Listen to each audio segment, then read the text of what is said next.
Lalo na po yung mga malayo mapapangan. Direksyon kayo sa pagkakita.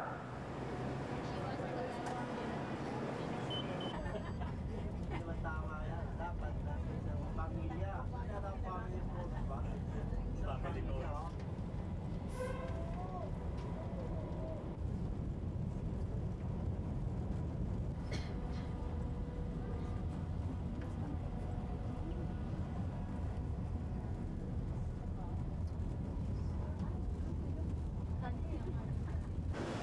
Malalaki po dito.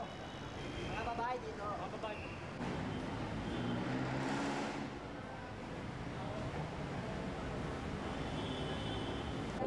Well, this was implemented by the authority because of several complaints from the female passengers, like sexual harassment and pickpocketing, and there are some male passengers that are doing some, self-sex.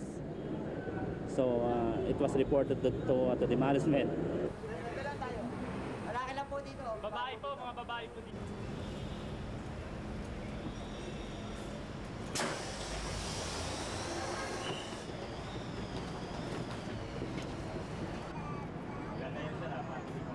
Paglapit na lang po tayo sa mga pintuan, double check po natin ating mga gamit.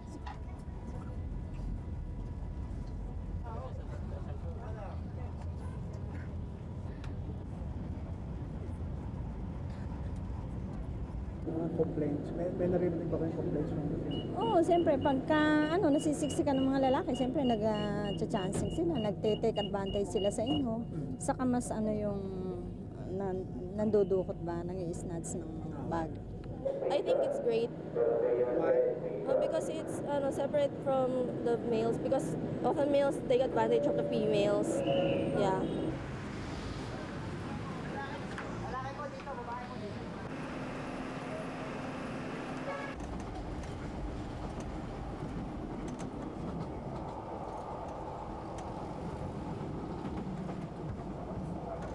Kaya maganda po yan at yung babae nasa kabilang coaches, yung lalaki bukod din, no.